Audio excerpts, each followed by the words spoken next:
Good morning, everyone. Happy Friday. How's everyone doing this morning? Let me get over here to my chat. Debbie, good morning. Melanie, Christina, Lucy, and Bill. Good morning. Sapphire. Nurse teacher, good morning. It's so good to see you. Hey, Charlie Girl says. Charlie Girl's going to be listening while working. It's what I need to be doing, girl, working around my house. Hey, Vicki, good morning. I saw your comment, Debbie, earlier about my blood pressure. The nurse practitioner called me back yesterday evening. After I got off my live stream, I called them back because I missed the call. Anyways, I left a message and she called me back yesterday evening and they actually called me in blood pressure medicine. Um, this medicine is for blood pressure and can be used as a fluid pill too. It's called, let me see if I can say this. I got the bottle here. Hydrochlorothiazide or something like that. Yeah, but she prescribed me this because my face is swollen up. My hands are swollen up. My legs and stuff is swollen up. My face is not that bad swollen, just on one side. It's not from my teeth. But anyways, next week, next Thursday, I have to go get my heart checked. Yeah, they want to check my heart because I told her that my heart had been beating real fast, even when I'm sitting down, and I'd been having some chest pains and stuff, and feels like my heart's skipping a beat. So yeah, they want to see me next week. 8 more weeks till I finally graduate. Oh, congratulations, nurse teacher. You know, I started to shoot you a message yesterday and I got distracted, but I had it in my mind to check on you and to check on Miss Natalie. Miss Natalie's been having some problems with her ears, so she's not been listening to the streams because she usually listens while she's at work and has to use earbuds. But yeah, so I'm good. I need to check on her. Anyways, I got us some things to talk about this morning. Oh, yeah, by the way, I'm loving my diamond painting. I was just organizing my little drills, they call them drills, the little diamonds, into little containers this morning.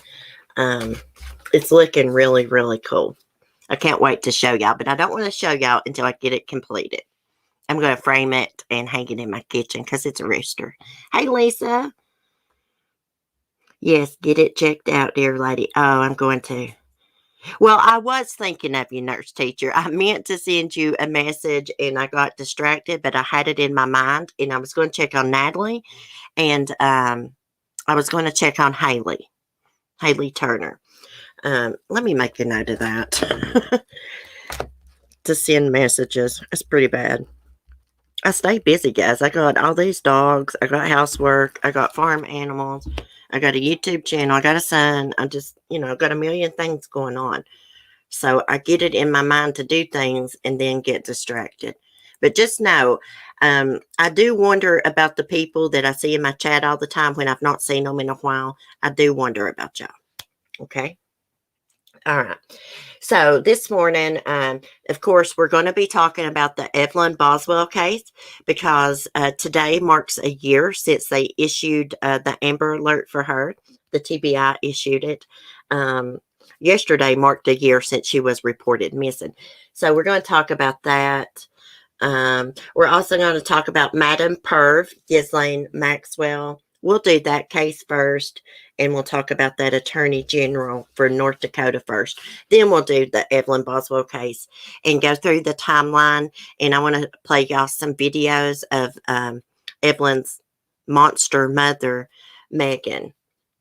I want to play y'all some of her interviews she did before they found Evelyn's body. Okay, so first, since I did have it in my thumbnail, first, I want to talk about the South Dakota Attorney General. Let me tell you something. He ran over a man and left the scene of the accident, okay, back in September. He says he thought he hit a deer. It was at nighttime. Let me get the exact date here. September 13th, I believe. Yeah, September 12th, 2020, which would have been a Saturday night.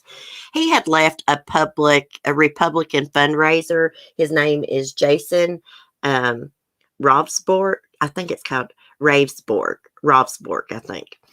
But anyways, he left this Republican fundraiser. It was at night, and he says he hit something on the road as he was driving, right? He said he thought it was a deer. He couldn't see the deer, so he just went home. Well, he called the sheriff. He called the sheriff, which he is friends with. The sheriff lent him his personal vehicle and let him go home that night. The next day, the attorney general, Jason, returned to the scene of the accident, looking around, and he found the victim, Joe Bover. That's his name. Joe Bover had been in an accident. His truck was disabled that day, and for some reason, he decided to walk back to his truck that night. And here comes along the attorney general and mows him down. Now, the attorney general has only been charged with reckless driving. They have it worded as careless driving. And they charged him with the misdemeanor of using a device while driving. Let me share this. I want to read this to y'all because I believe this sheriff covered up for him. Y'all know I'm bad at explaining, so I just got to read it. So y'all get the clear picture. Okay. Break-in. South Dakota Attorney General who fatally struck a man and left the scene, claiming he thought he hit a deer, charged with careless driving. Okay. Jason Robsborg, I think that's how you say his name, is facing misdemeanor charges after he struck a man with his car, killing him, and left the scene with the help of the local sheriff. Jason was driving on U.S. Highway 14 on his way home from a Republican fundraiser in September when he hit a man with his car. He said in a call to 911 that he did not see what he had hit and thought it might have been a deer. Jason said in a statement that Hyde County Sheriff Bullock arrived at the scene that Saturday night and surveyed the area with the Attorney General, failing to find what Jason had hit. The sheriff reportedly lent Jason his personal vehicle to drive home so that Jason wouldn't have to wait for a tow truck. The next morning, according to his statement, Jason was driving to return the sheriff's car, followed by his chief of staff, when he passed the scene and stopped to see if he could find the deer he had hit. But what he found was a human body. Excuse me. The victim, 55-year-old Joe, I think it's Bover, who had apparently returned on foot to his disabled truck after getting into a minor single-car accident earlier in that day.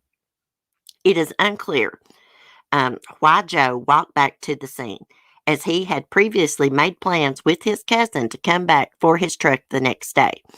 It is also unknown if he was killed instantly or if he died sometime overnight, and whether he may have survived his injuries if he had gotten help. The Hyde County State's Attorney's Office announced at a news conference Thursday that Jason will only face misdemeanor charges related to the fatal crash, meaning that he is not being held criminally responsible for Joe's death. The charges: careless driving, operating a vehicle while using a mobile or electronic device, and a lane driving violation for driving outside of his lane, each carry a maximum $500 fine and 30 days in jail. Deputy Hyde County State's Attorney Emily Savelle reportedly said at the news conference. According to the Arcus Leader report, Savelle and Cedar County State's Attorney Michael Moore said at the press conference that the probable facts of the case do not rise to manslaughter or vehicular homicide charges. Recklessness is an extremely high burden for us to establish, and in this case, we don't have it, Moore said. I don't feel good about it, but it's the right decision. Jason has reportedly claimed that he did not drink any alcohol at the Republican fundraising dinner and a blood test did not find any alcohol, but it was administered 15 hours after the incident. Um, Joe Bover's cousin, Nick Nimick, told the Associated Press that he was disappointed but not surprised at the decision not to bring criminal charges. Um, Joe's family had previously criticized the investigation and predicted that Jason would face minimal penalties. Obviously, when a person dies, we want to know what happened, but we're limited by the investigation and by the facts, Moore said on Thursday. And we can't compel someone to tell us. I mean, there's just nowhere else to go. Here's something. See, I had followed this. I remember when this first happened. When he called 911, the sheriff came there himself, not deputies. Why? When there's accidents around here, you never see the sheriff around here. You always see the county deputies or state police. There's something up with this. And the sheriff gave him or lent him his personal vehicle so he didn't have to call a tow truck. And the sheriff and the attorney general do know each other. They're friends. How the hell did they not see that man laying on the side of the road? Of course, he hit him with the car. He's probably going fast. Probably at least 60 miles an hour, I guarantee it. It's like a country road. But, I mean, it might have threw him a good ways, but it just looks like they should have been able to have seen his body. For real. They let him drive on home that night without giving him a drinking and driving test or anything. Just because he was an attorney general. It's bullcrap. He should have got a manslaughter charge. He can say that he thought he hit a deer. I don't believe that for 1 second. He's getting by with this because he's an attorney general. It's a bunch of bullcrap. Hey, Maggie. Good morning. Hey, Charlene. Good morning. Hey, guys, if I ever miss anyone in the chat saying hi, I didn't see you. That happens to me a lot, okay? I don't overlook anyone. I get to running my mouth and I don't look at the chat. So that's so wrong. I know it. Hey, faithful one. Good morning. Good old boys. Yeah. Yeah, they covered for this guy's what they did. The sheriff did. I can't prove it, but I know in my heart and in my gut that he did.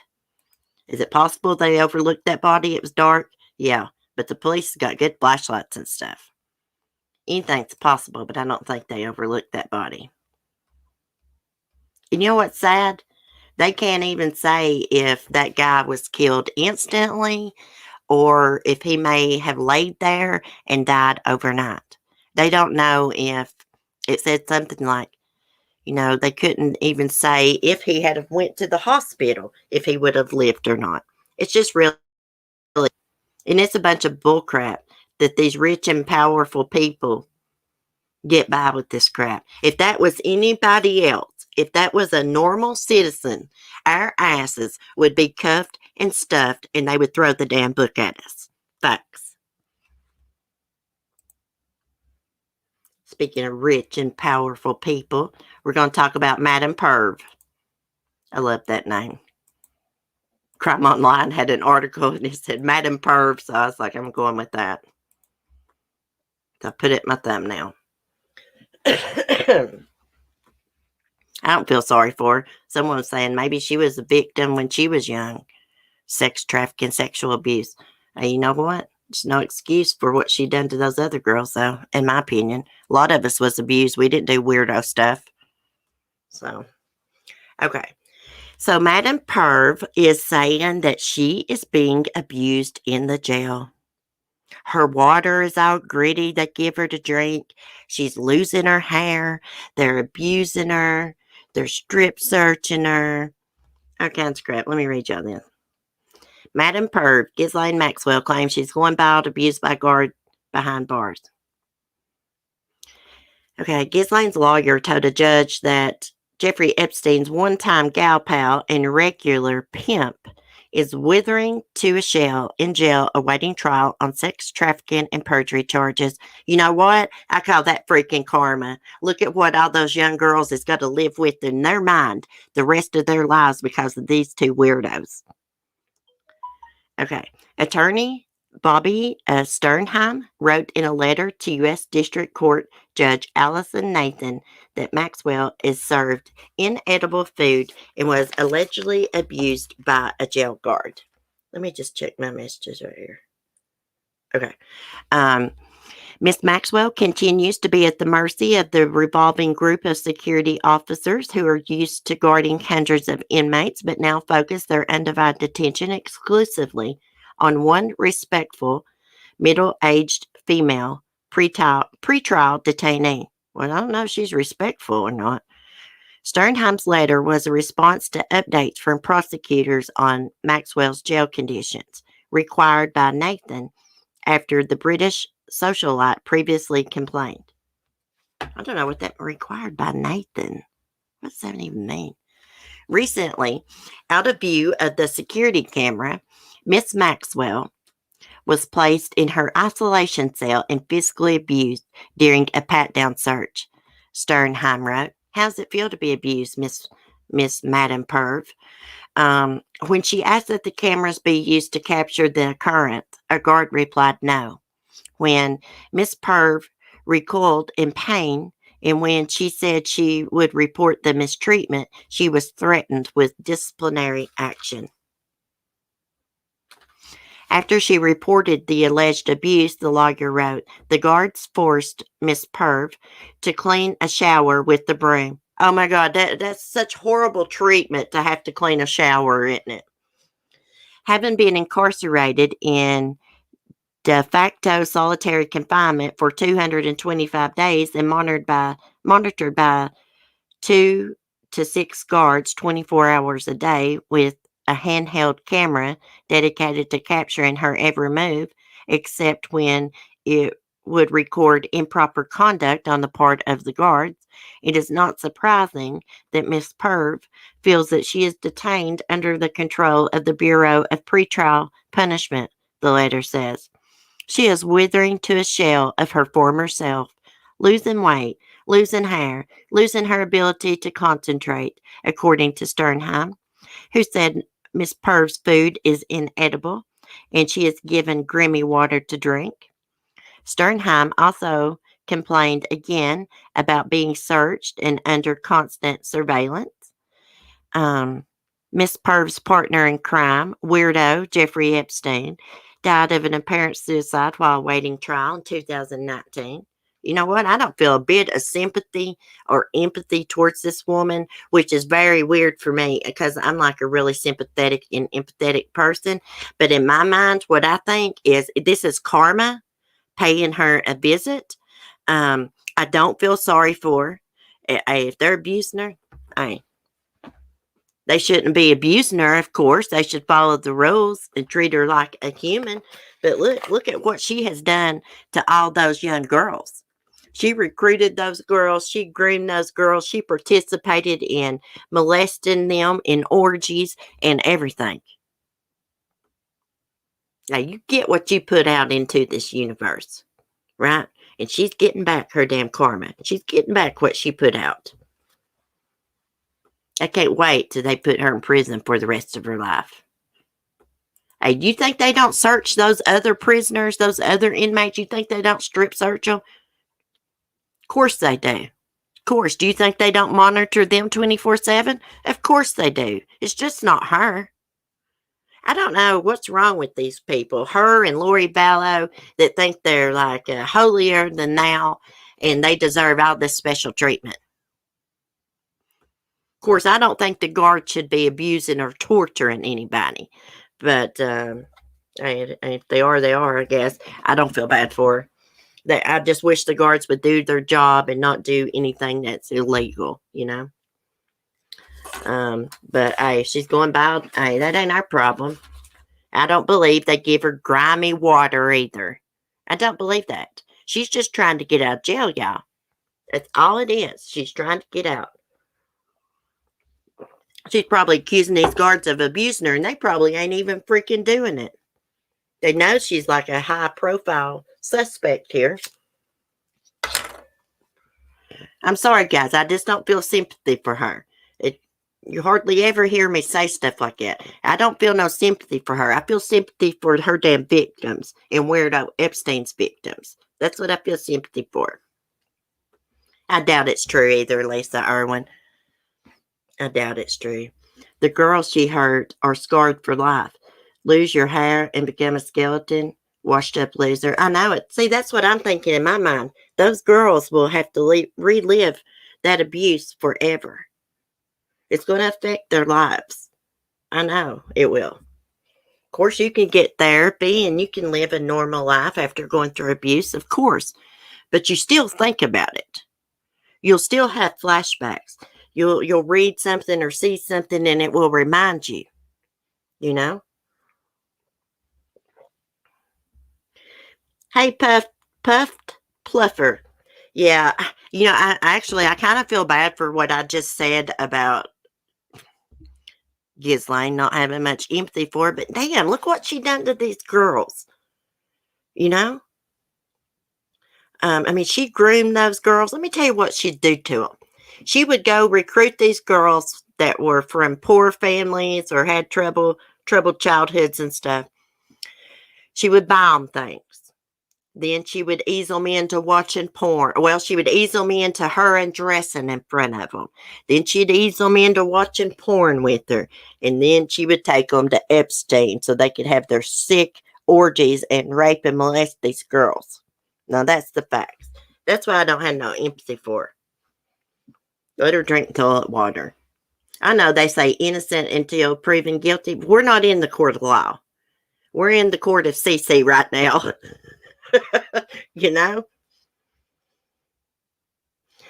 Welcome, Puffed Puffer. I'm glad you made it to the chat. Just got to overlook me. I get mad about these cases. I really do. I mean, I get ruffles my damn feathers, y'all. Anyways, we'll have to see. I hope they get her in court soon. This is probably going to drag out for freaking years. Okay.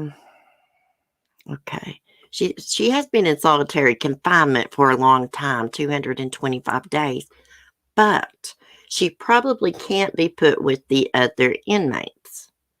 They're afraid someone will attack her, kill her. She probably pays them off. She probably pays those inmates off so they won't bother her. If the truth's known. Okay. Now we're going to talk about Evelyn Boswell in just a moment. I need to get my things pulled up. I cannot believe it's been a year. Remind me to share the GoFundMe link for Evelyn's Army, who they have a GoFundMe set up because they put together these comfort bags. Just these little bags they take to the domestic violence shelters and just different places. It's a really good idea. They take them to kids that's been abused, maybe removed from their family, things like that. Okay, I need to find my timeline here. Which one do I want to use? Okay, first we're going to watch a video.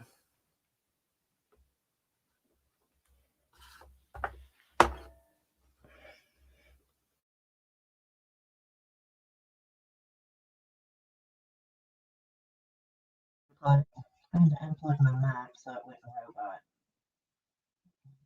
Share. I'll play a little video.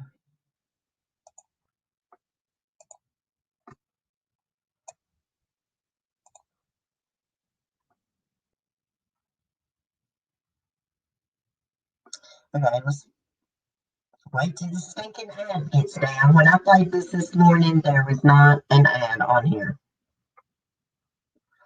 It's so weird.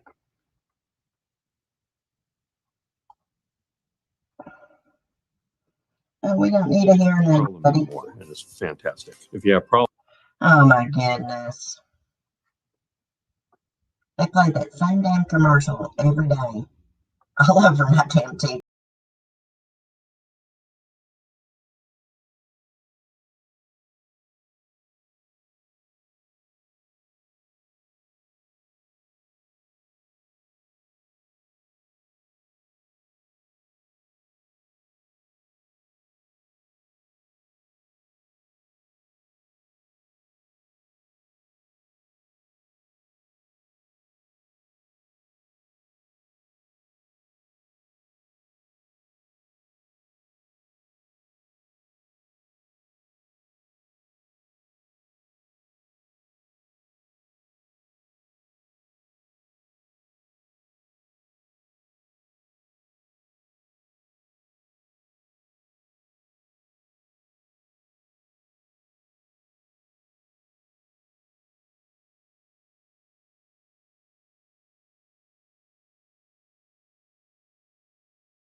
Hello, I'm Rich McVeigh. Crap, it started playing something. Okay, guys, I just wanted to play that for y'all real quick. Let me play my laptop before it goes dead. Oh, where's my charger? I can't find it at this second. Okay, anyways. Now, let's get to my timeline here, and we're going to talk about this case. I cannot believe that it has been a year since Evelyn was reported missing. Like I said, her grandfather, Tommy Boswell Sr., contacted CPS February 18th, 2020. CPS got a hold of Evelyn's mother. Oh, crap. Hold on a minute. Got a hold of Evelyn's mom, Megan Boswell, and she came up with this lie that Evelyn was visiting her father, Ethan Perry, who is on a military base in Louisiana. That turned out not to be true, and the TBI issued an Amber Alert February 19th, 2020. Evelyn's body was found, I believe it was March 6, 2020, about 2.5 weeks after she was reported missing. She was found inside of her grandfather's, she was found on her grandfather's property inside of a shed. Megan Boswell was eventually charged with Evelyn's murder, and they cleared all of the other suspects. So, let me just get, that's not the timeline I wanted. Let me scroll back up here. I had one timeline saved. I think it's this one. Okay. Poor little Evelyn. She's so beautiful. This case, really bothered me because this is close to where I live at. It's about an hour from me. It's happened in Kingsport, Tennessee, Sullivan County, to be exact.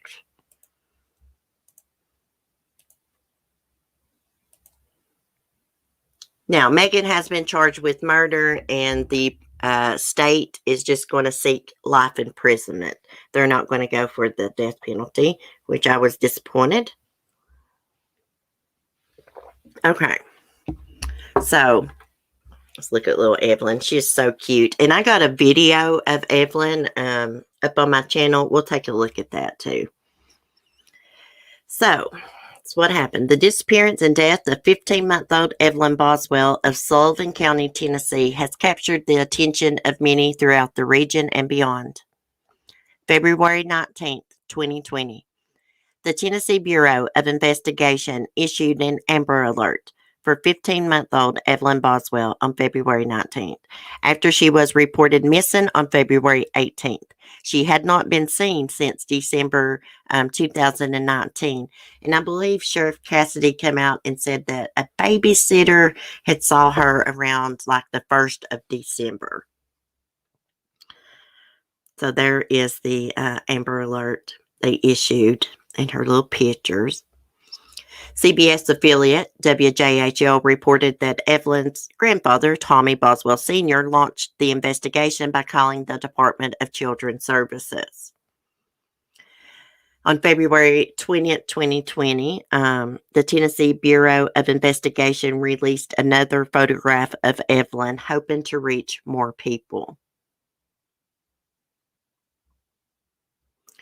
On February 21st, 2020, the TBI reported that investigators were seeking information about a gray BMW, and the individuals traveling in it were connected to Evelyn.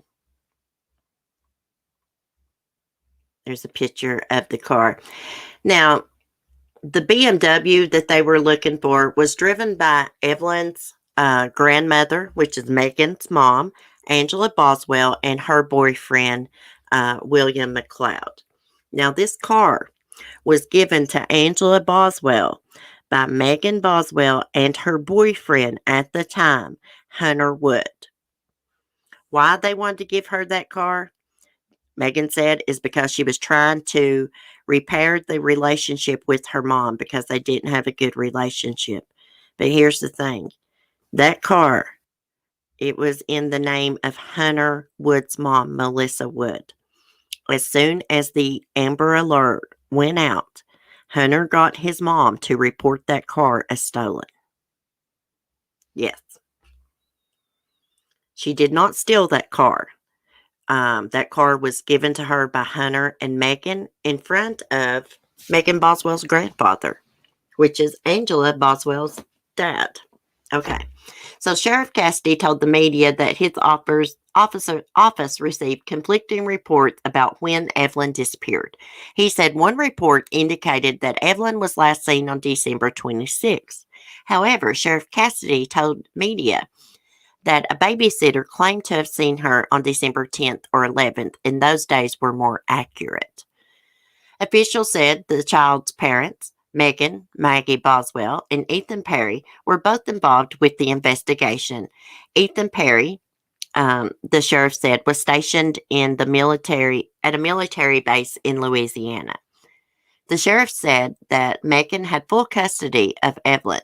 However, the sheriff said some of the information from the mother had not been accurate. Her stories aren't leading up to stuff we went out and checked on, the sheriff said, pointing to video surveillance evidence and eyewitness testimonies, but he would not clarify what those were. The sheriff described some of the information as conflicting and inaccurate. The sheriff said they believed Evelyn was alive. As of February 21st, the TBI said more than 300 leads had come in about Evelyn's disappearance, none developing into any credible sightings. Also, on February 21st, Megan Boswell spoke with WCYB outside a Bristol courtroom. Megan told WCYB that she knew who had Evelyn, and she didn't want to contact police because she thought the person would disappear with her daughter. The reason I didn't report it or anything was I knew the person who had her, and I didn't want them to run away with her, Boswell said. I'm just kind of worried, about where they're at, what they're doing with her at this point in time. She claimed that Evelyn was with a person she trusted to watch her daughter while she was at work. Okay, we're going to watch this video. Let me unplug my mic.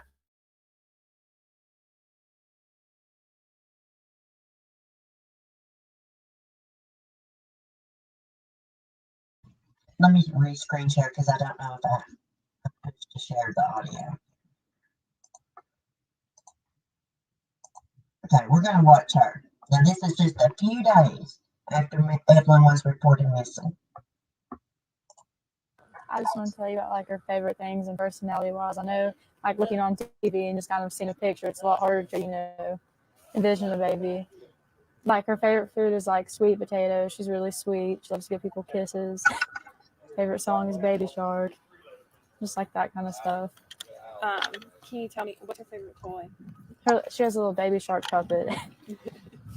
What would y'all do together? Well, she loves to take baths. That was her favorite thing. She had little shark toys that swim in the bath and stuff like that. How old is she now? She's 15 months today, actually. Can you tell me a little bit? Like, so you said she's very sweet. She's sweet with everybody, or just She is. She loves everybody. You killed her, tell me a little bitch. bit about like, how you're feeling. Do you miss her? Are you worried? Of course, I miss her, and I can't tell anything about the ongoing investigation, but they are. I'm sure you all have released an article about the car and stuff like that, so they have a pretty good idea of who has her. I mean, if they're watching, I just want them to bring her back. Is there anything you'd like to say to them if they're watching?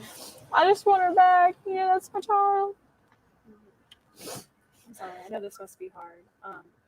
Why don't you tell me a little bit more about her? Do you have any pictures of her? Have you been looking Not on me, though. Not on you? Have you been looking at photos and stuff of her while you're? How are you coping with all of it? I just want her back. If you could tell her anything now, what would you say to her? I love her and I miss her, and I'll be with her as soon as I can get to her any way I can. Is there anything that you can tell us about, like, what kind of baby she is? I know you said that it's hard to see. She's a happy baby. She hardly ever cries. She wants to wave and talk to everybody. She walks funny. She doesn't know how to pick her feet up, so she kind of wobbles. Is she talkative? She is. What? She giggles a lot. You'll smile at her, she'll just start giggling. She's very happy. And so you said she is talkative. Is she full sentences? Like, what milestones has she met? Like, is she a smart little girl? She is. She hit every milestone early. She can almost say I love you. She's not fully got to sentences yet, but she does say a lot of words. You must be so proud of her. I am. When Baby Shark plays, she tries to like dance with them and sing it. You said that's her favorite song. Do you do the puppet with her a lot? And I know all of this is very hard. Can you tell me like how you're feeling? I just want her back. That's all I want. Are you feeling worried or anything along those lines? Yeah. Can you tell me about that at all? Well, the reason I didn't report it or anything is because I knew the person who had her, and I didn't want them to run away with her. And as soon as they thought anything was going on, they just kind of vanished. So I'm just worried about, like where they're at, what they're doing with her at this point in time. So you do know who has her? You do. Can you tell us who that is, or you don't? I can't release anything further about that. I'm sure they will at the press conference, but further than that, I can't say anything. And so you do know who has her. Are you worried about her safety? Well, now I am, because they won't answer phone calls. They've just kind of disappeared. What is it like to? I'm assuming that you trusted this person. How has this trust been broken? What's been going on with that? It has definitely been broken after this. Have you spoken to her father at all during this process? Are you having any support from him or from your family? Yeah, my grandma's very supportive. She always is. That's good. But you haven't spoken to him at all? Mm-mm. When was the last time you saw her? In December. Okay. And what was that last day like? Was it a good day? I think it was around Christmas, right? Can you tell me about that? It was a good day. She had a little pink bow in her hair and a little Puma tracksuit on. It was hot pink. And what, like, I know that you're hoping that she'll be returned shortly. Is there anything that you'd like to say to the person or people that have her that you think they should hear from you? They should just bring her back. They always know like what's going on and they need to bring her back home. And you said that you trusted this person. So when did you realize that trust might have been broken? Well, when they just kind of took off and wouldn't answer anybody. Around when was that? Whenever this whole thing started. Okay. All right. And can you tell me a little bit more about like how you're feeling? I know all of this is scary and everything. It is. I just want her back. That's all I can think about. Is just get her back. Is there anything the community can do to help you? No. Other than look for her. I know they released the car information and the tag number and stuff like that. Just any leads at all, they need to like call so we can go check them out. Try to find her. Has anyone have you gotten any information from the community that's been helpful, or you just kind of been listening? I don't really know. They've all been looking at leads and stuff like that. I mean, they are working their butts off. Has the police department and everything, the sheriff's office, been keeping you in the loop for this? They whole have process? been. How's that been going? Has that been good? Positive? It is good. Good. And I know that you said that you're getting a lot of support from your family. Are they like helping you going to courts and meetings and stuff with you? I know you've had a lot of. Yeah, they didn't know I had court today, or I'm sure my grandma would have been there. Did you keep it from them, or? I mean, I've just not really talked to them that much today, to be honest. And like I said, stuff was going on like while we were sitting in the courtroom, and I couldn't. Well, not while, but like waiting to go to court, and like I just couldn't tell her exactly what was going on. So you said like obviously you can't share anything about the case, so you haven't been sharing with like your family or anything either. No. How's that of not being able to confide in anyone? I mean, the police officers are very nice, especially like Sergeant Matt Price and stuff like that. I can talk to him or like them, and they've been like really helpful this whole time. They really have been. And anything else that you think that people should know about Evelyn, about like what makes her so special?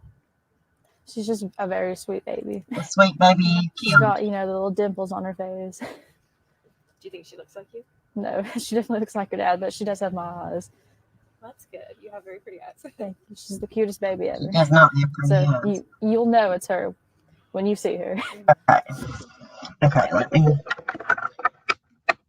plug back up my mic here. Okay, let's finish reading.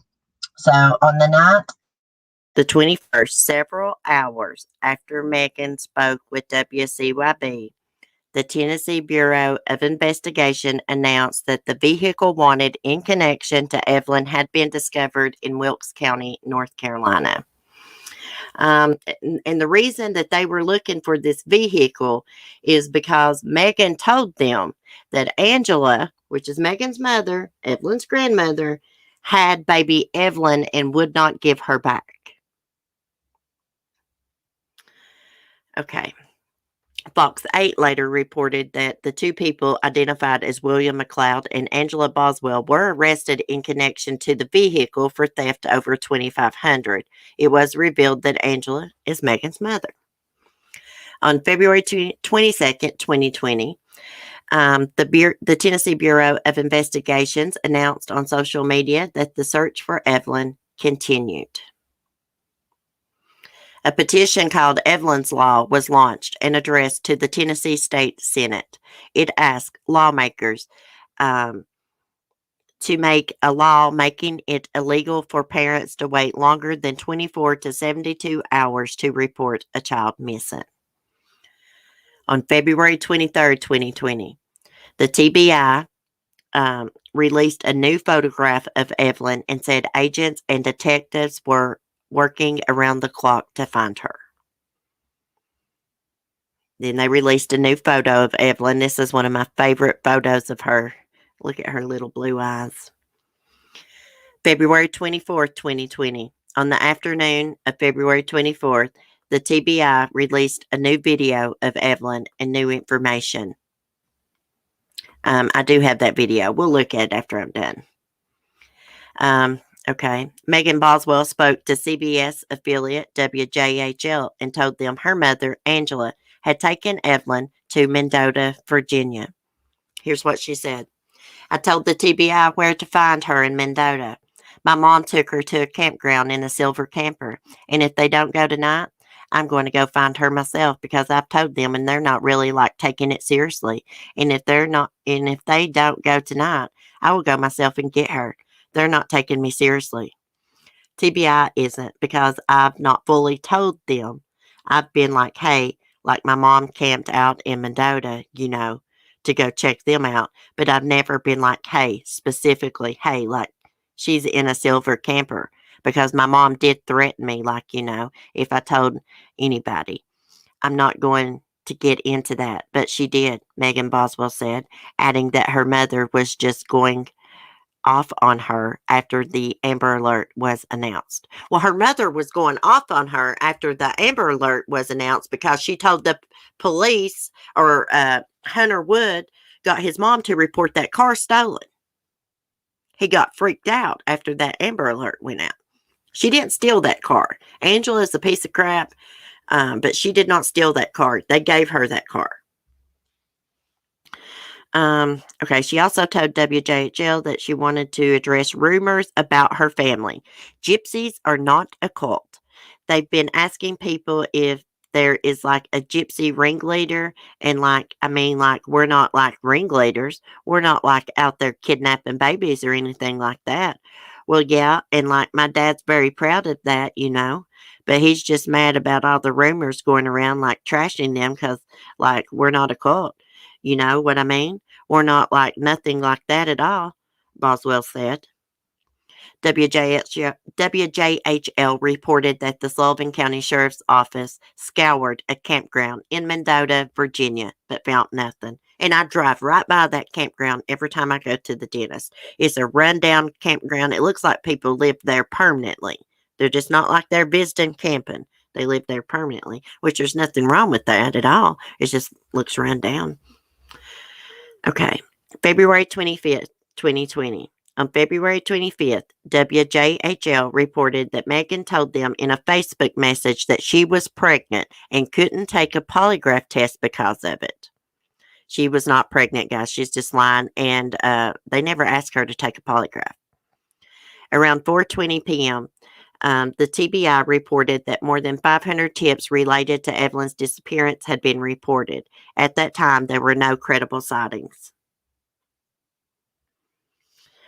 Oh, here's that little video.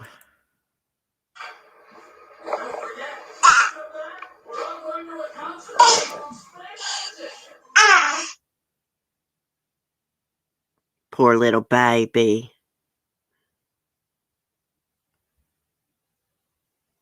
Some of it didn't have any audio. Evelyn. Hi. Bless her heart. Mwah. Mwah.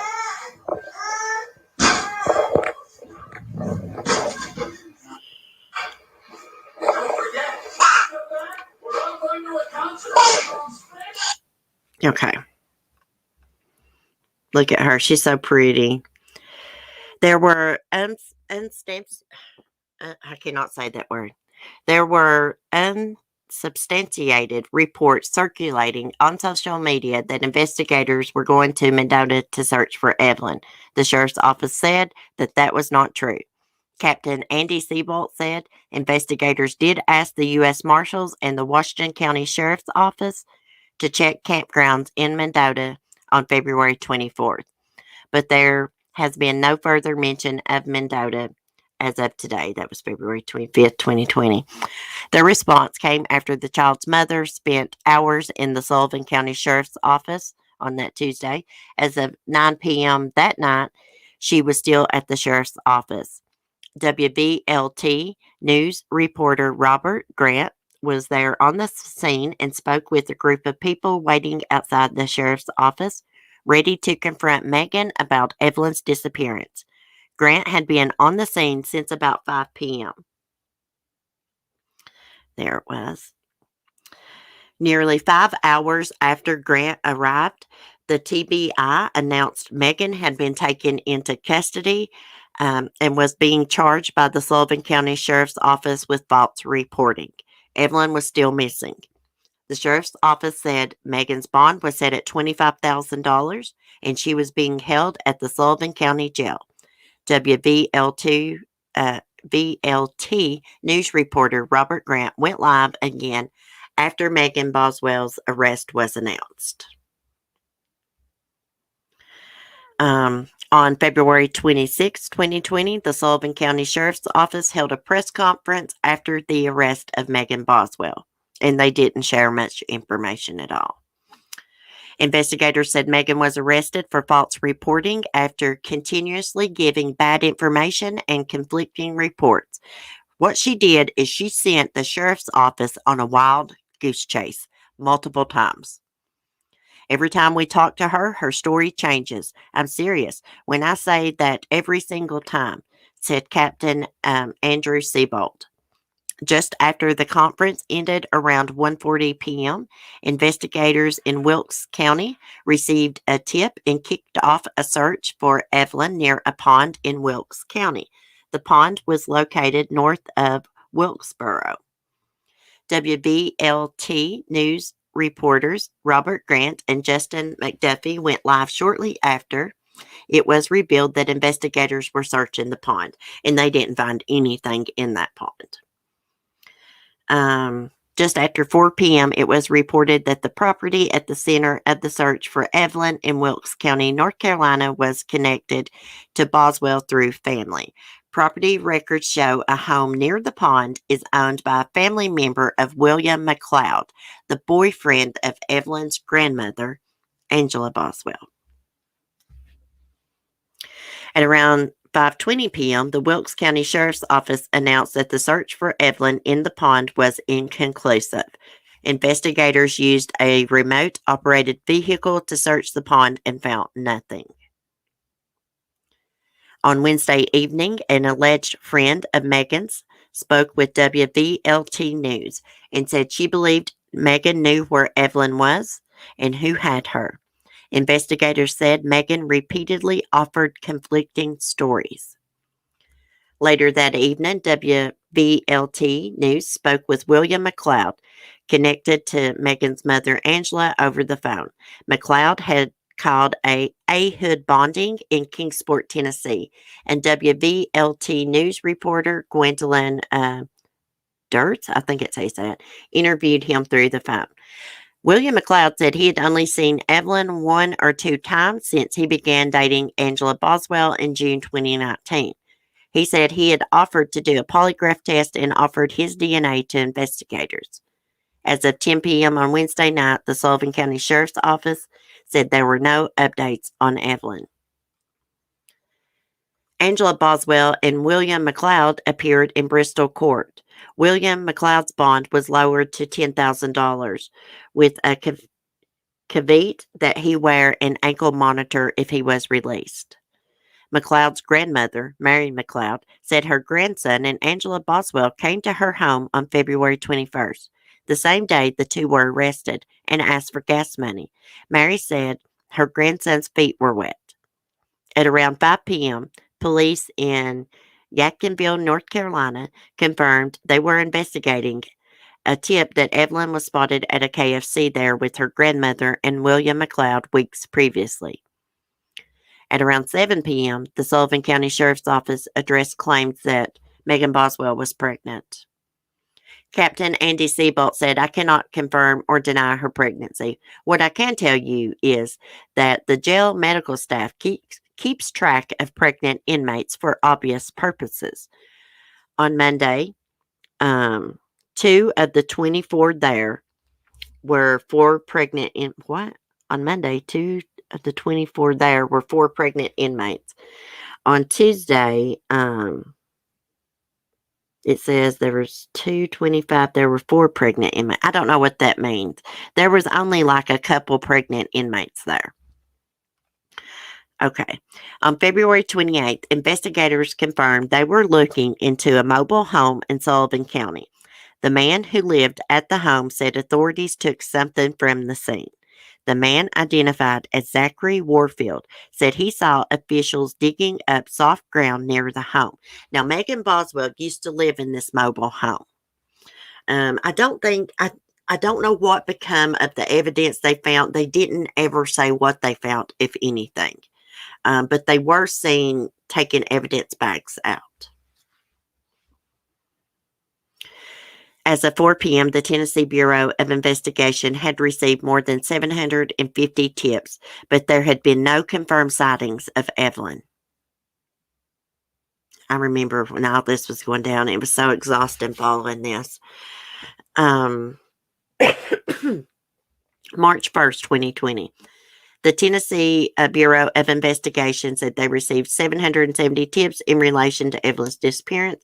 None of them led to confirmed sightings.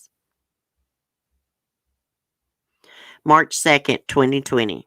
On Monday, Megan Boswell appeared in court before a judge.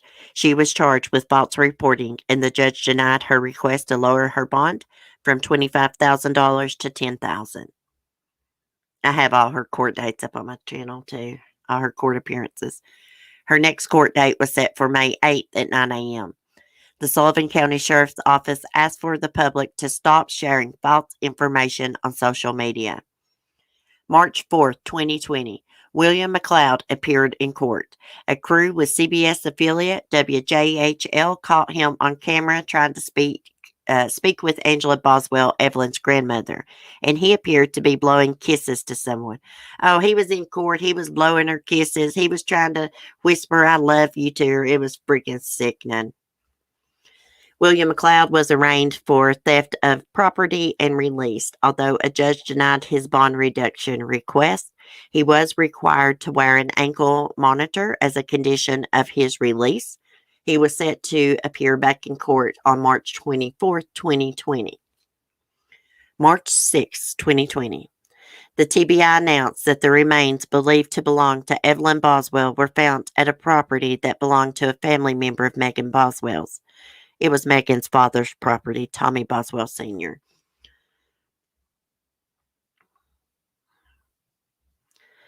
Investigators, along with the district attorney general, held a small press conference that night. I'm getting tongue-tied. March 9th, 2020. Megan Boswell appeared in a Sullivan County court Monday morning, making her first appearance since the remains believed to belong to her daughter Evelyn were found. A judge raised her bond to $150,000. During the hearing, investigators with the TBI revealed details about what they found during the search that led to the discovery of the remains. TBI Special Agent Brad Fraley testified in court that when he interviewed Megan Boswell, she made several false statements, which he said cost investigators time during the investigation. Fraley said a body of a child approximately 1.5 years old was found during a search at a home in the 500 block of Muddy Creek Road, belonging to Megan's father, brother, and grandmother. Investigators found clothing matching the description of the clothes Evelyn was last seen in, as well as other child's clothing, toys, and diapers. Then it goes on to say Megan Boswell's case is expected to be bound over to the grand jury in April. March 10th, 2020.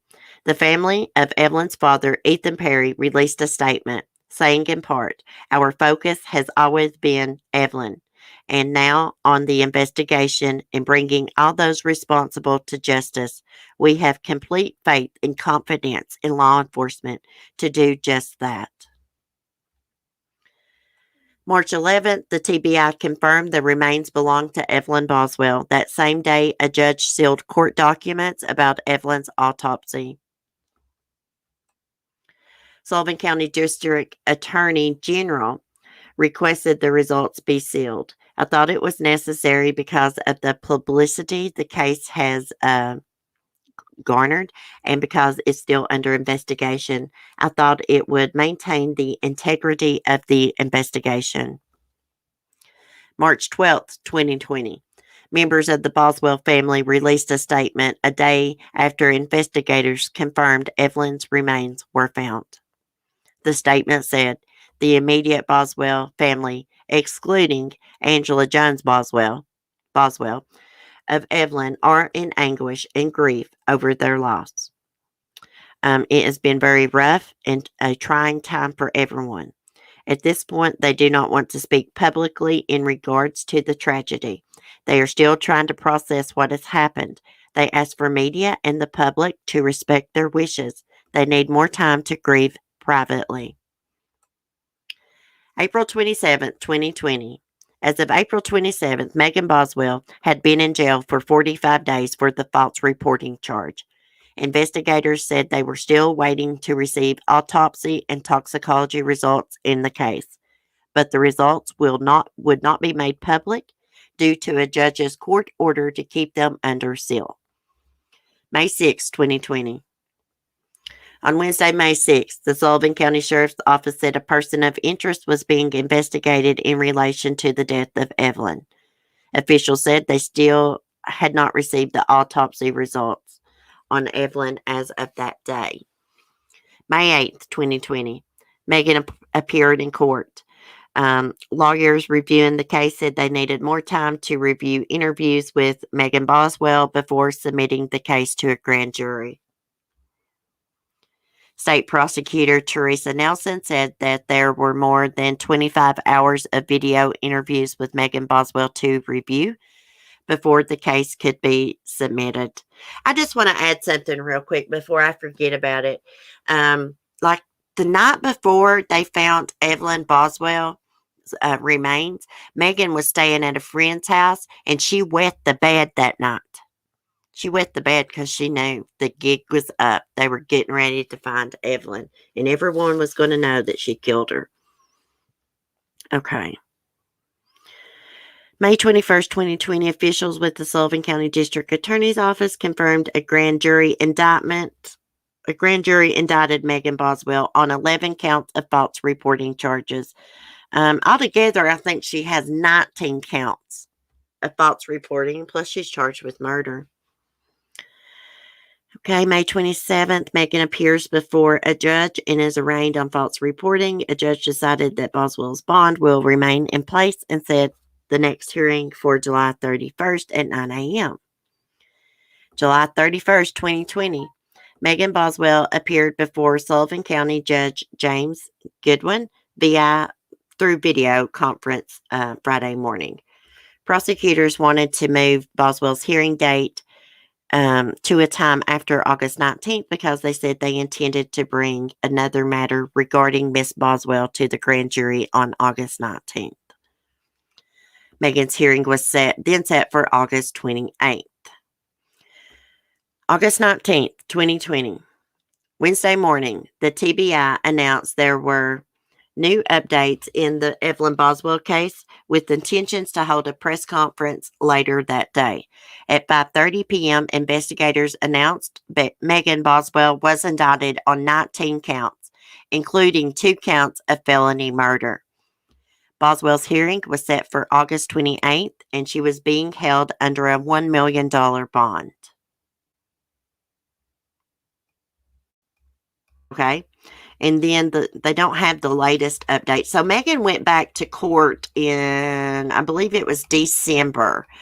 And that court date was the prosecutor was just announcing what kind of penalty they would be seeking. Like, were they going to go for the death penalty? Were they going to seek life imprisonment? And they are going to seek life imprisonment. Uh-oh. It looks like I'm buffering. Okay. So I just wanted to go over that timeline. I know I have some new people on my channel. They may not have been here for the Evelyn Boswell case, and I do bring it up a lot. So, and it is like the 1-year anniversary of the Amber Alert going out. So I just wanted to, review the timeline and just share her case with everybody. I'll never forget this case as long as I live. I remember when the Amber Alert went out. I started following that case immediately, and I knew something was not right. I knew from the get-go that that baby was deceased. And it was so strange. I knew it the whole time, and I kept saying it on my live streams. But when they did confirm that they found her remains, it crushed me. Even though I knew she was probably deceased. It crushed me, and I cried and cried and cried. And still to this day, sometimes when I talk about Evelyn Boswell, I will cry. I'm surprised I didn't do it this morning. Evelyn is how I found you, CC. I'm glad you found me. Too bad it was through that case, but I'm still glad that you found me. This past Christmas, this case is really close to my heart. I got Evelyn a little ornament just to put up on the tree in her honor. I got a little ballerina, and then I found some angel wings too. So actually she got 2. Did y'all see Megan in that interview? There's another interview of her, and she's smiling and going on the whole time.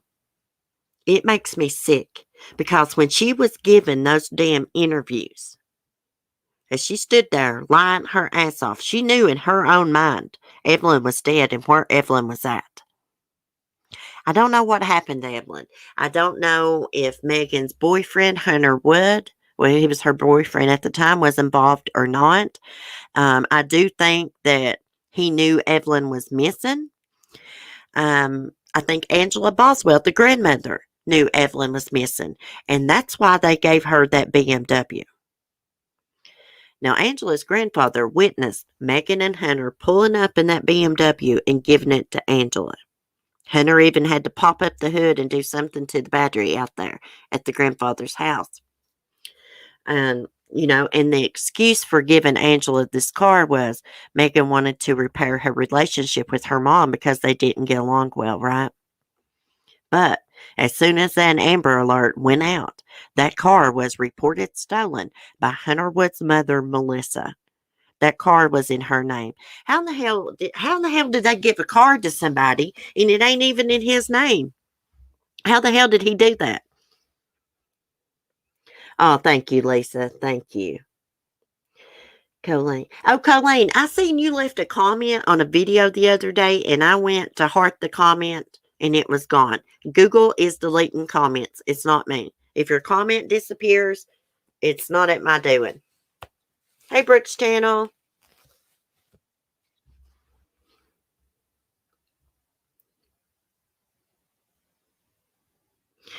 Are y'all talking about a game? Y'all's lost me there. Yeah, it was after the friend's mom was questioning Megan too. She didn't make any sense to her at all. And I bet Megan knew she wasn't buying it. Well, she wet the bed. Now I know that's hearsay. That's just what this friend said. But I believe it. I'd believe her friend over her any day. Also, Hunter Wood claims that he never met Evelyn Boswell. Somewhere in my Google Drive, I've got screenshots of Megan's Facebook private messages with a friend, and she admits that Hunter had seen Evelyn before. He had met Evelyn before. And in those messages, the friend's saying that to her. Well, like, why, why are y'all telling people that he never met her before? You told me once before that Hunter had met Evelyn. Now, I don't know what kind of, hey, Chatterbox, I don't know what kind of relationship really Megan and Hunter had. I don't know if they was friends with benefits or what, but they really hadn't been seeing each other that long. Hunter owns a chicken shack, Hunter T's Chicken Shack, Bristol, Virginia. I think it's in Bristol on the Virginia side. But Megan actually worked at Hunter T's Chicken Shack. We're going to go to that chicken shack next time I make it down that way. I don't get down there a lot like I used to. I can't travel a lot because of my senior dogs. I can't be gone that long. I don't even like going to the dentist because it's like an hour and a half away. But anyhow, do y'all have any questions about Evelyn's case? I'll try to answer them if you have any questions. Let me see. Am I forgetting anything? Oh, yeah. I just want to add, I know that Angela Boswell, nobody likes her. She's a bad person, but I don't think she had anything to do with Evelyn's disappearance and death. However, I do think that she was suspicious of her daughter. Now, Angela Boswell says, she did ask Megan where Evelyn was. Megan told her she's in foster care. And, Angela, being this wonderful grandmother, didn't ask any questions. She didn't want to pressure her daughter and embarrass her. What kind of grandmother doesn't want, information on where their granddaughter's staying at? Come on now. Hey, Empirical. Let me give you a late slip. I was talking and reading. I didn't get to give nobody no late slips this morning.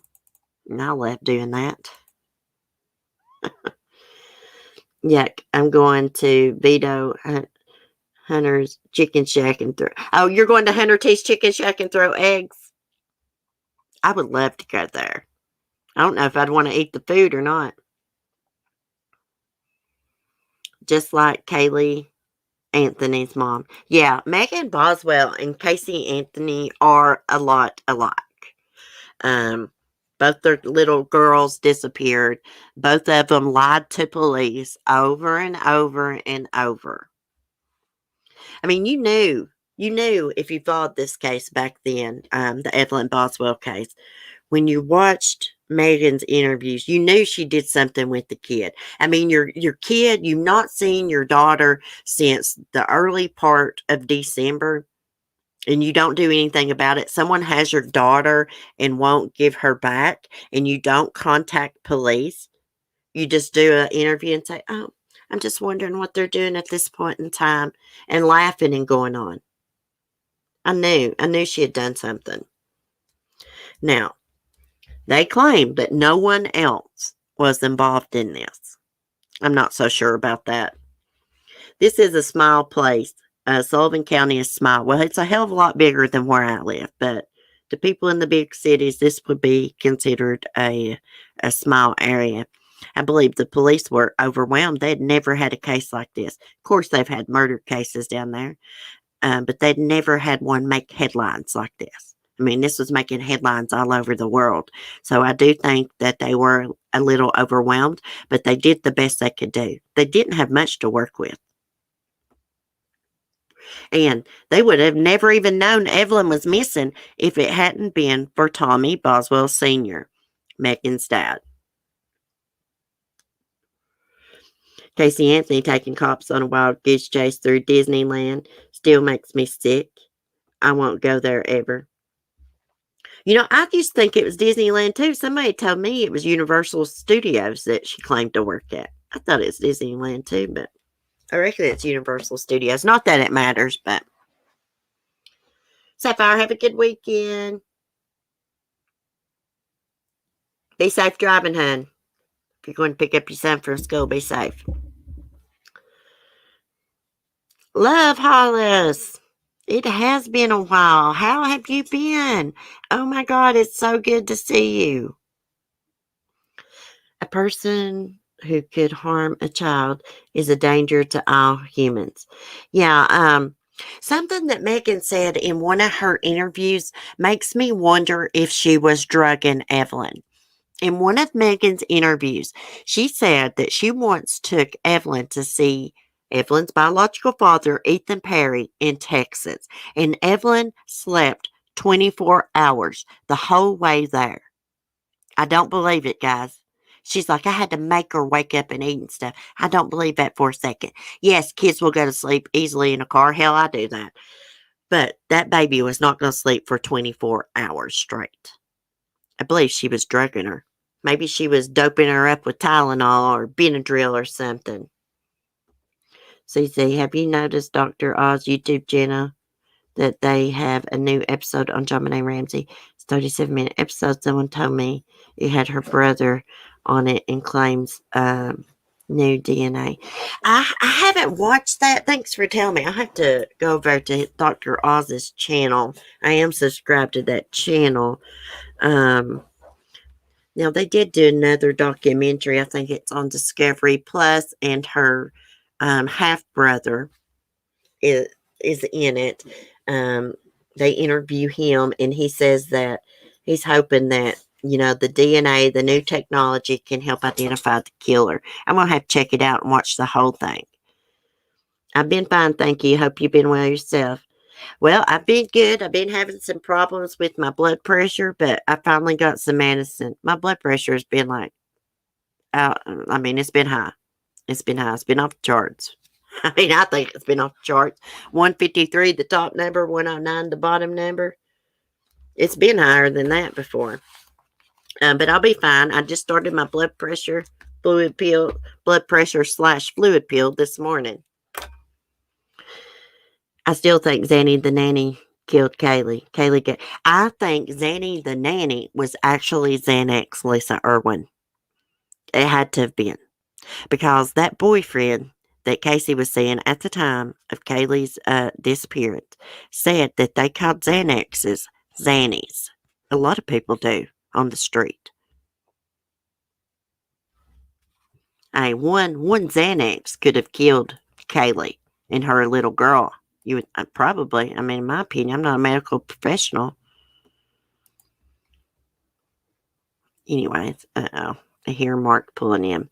Oh, yeah, I want to tell y'all something before I get off here. So tomorrow night, me and Mike are planning on discussing the John Benet Ramsey case. We're going to discuss all the suspects. The John Mark Carr, the Santa Claus guy, and the other weirdo. I can't think of his name.